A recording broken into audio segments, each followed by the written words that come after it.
Hey guys, this is Kelly. I'm back with another process video. This layout is for Stuck Sketches and I am using their January 15th sketch.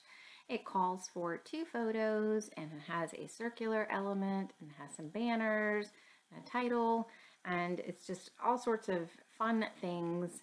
I decided to incorporate 1 large photo as opposed to 2 smaller horizontal photos.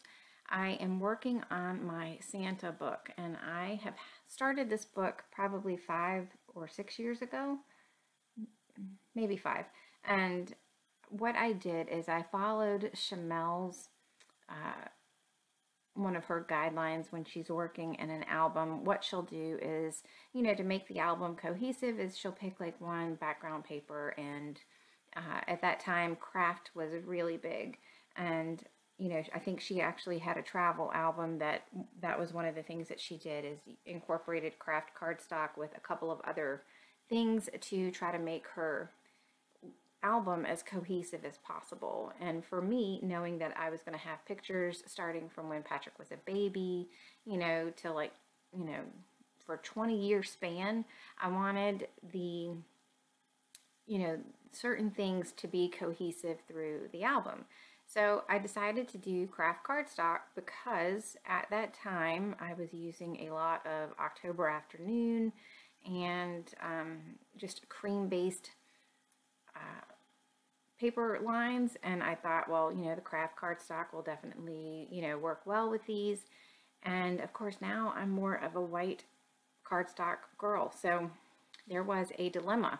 Do I switch my cardstock or not? And so I thought, well, let me see what I can do with this and see if I can make this work on, for a layout that is my style currently and will still blend nicely with the rest of the album.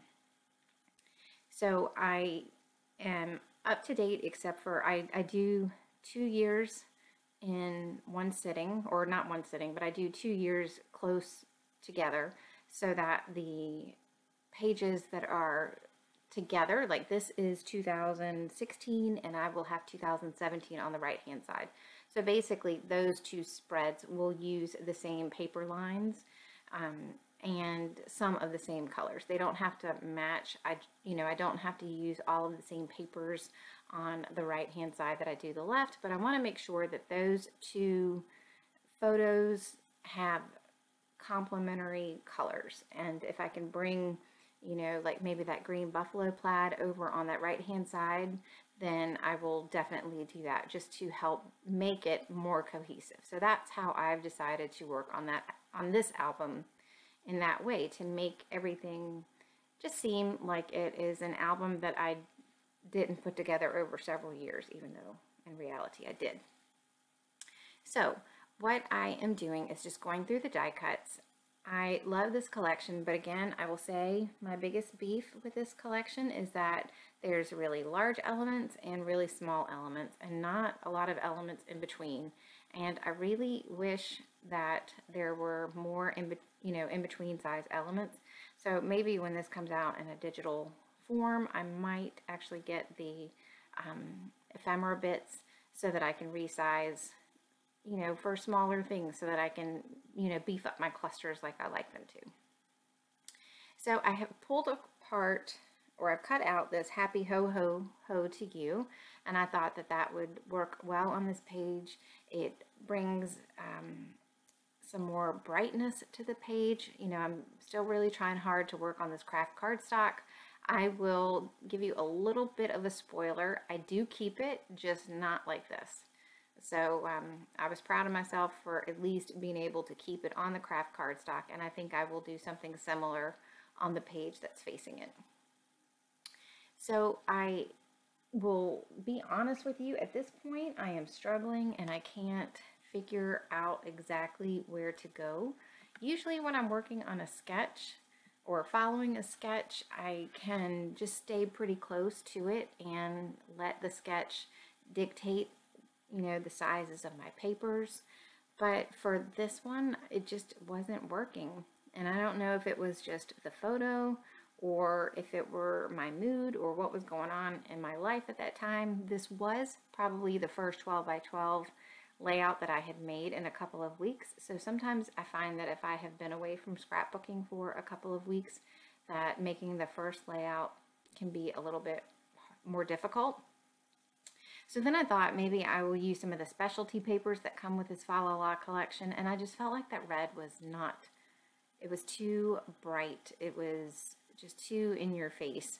And the photo itself has enough red. The Santa that we see, they sit him behind a red wall, and then there's red bows on the tree. So there's a lot of red in the photo. And I try not to bring in any more solid red with the paper layers, just because I find like the reds don't match, or it's really a red overload. So you see my fingers tapping. This is where I get stuck, and I'm not sure what else I want to do. The layout is just not coming together like I liked. I do like that green strip of pattern paper there. I feel like it helps to, you know, ground some of these paper layers, but I'm not sure what else I want to do. So I end up walking away from the page, and I come back the next day to, you know, try to see what I can do to make this a little bit better. So I decided to go ahead and rough up the edges. That has just been something that I have been doing lately. And the other thing I'm going to do is I'm going to cut apart some of this Fa La La paper. I love that pink paper. That it's not like a plaid, it's kind of more of a crosshatch. I'm not sure. I just think it's gorgeous. And I decided that it was going to be criminal for me to leave all of that paper behind the photo, especially when you wouldn't be able to see it, and knowing that I didn't have any more of it and I really wanted to use more of it. So, you know, it's always best to rough up the edges before you adhere your layers down, but when you don't know that you're going to do it and then you decide to do it like me, yeah, you just got to take everything apart and then put it back together. So one thing I have learned for me to do that with using my ATG is I just do a little bit of adhesive, and then once I'm really happy with the way things are looking, I'll go back and I'll add more adhesive to it. So when I was thinking about the specialty paper the other day, I remembered that I had this specialty paper from Michaels, and it is a cream-based gold striped 12 by 12 paper that I just trimmed down. So now I have my craft cardstock, but it is just going to mount this cream colored specialty paper. I keep the same, you know, look and the feel for the album, but this is definitely something that's a little bit brighter for me. I think that the cream-based background paper, even though it is grungy looking, it's definitely brighter, and it's more of what I'm going for right now. So once I added that, I was really happy. And then when I saw the Fa La La, I thought that it would be a great chipboard piece to help bridge the bottom of that Happy Ho Ho Ho to You. So this little Santa that I just put on, I had fussy cut him from a 6x6 paper pad that I had. This is, I got that with my Citrus Twist kit. This is, it's not Crate. I wanted to say Crate. It is, oh my gracious. It's not Bella Boulevard. It is, oh goodness, it'll come to me. I'll get back to it. So one of the things that you could choose in the Christmas kit from Citrus Twist was this paper line or Crate. And I already had Crate, so I decided just to have her send me the half of the 6x6 pad. And that little Santa was in it. And as soon as I got him, I went ahead and I fussy cut him out and left him on my desk, because I knew that at some point, either on my December daily or on a layout, I would work him onto a page. So I was thinking that I would put him here, and I thought that he looked nice, but I couldn't decide. So you're going to see me take him away and put him back, and take him away and put him back. But I do decide to keep him on the page, and I do put a little bit of craft foam behind him so that there's a little bit of dimension. So I do know that I want to get this Fa La La stuck down. I love the way it looks, and I realized that once I turn off the video and I come back to it, I realized that I did not put the Santa back on. So the close-ups are coming up in just a minute, and you will see all the little details that is on the page. The only thing that I did off camera, and it just wasn't worth turning the camera back on to do that, was adding a few enamel dots.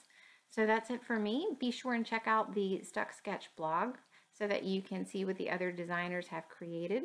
And I will see you soon. Take care. Bye.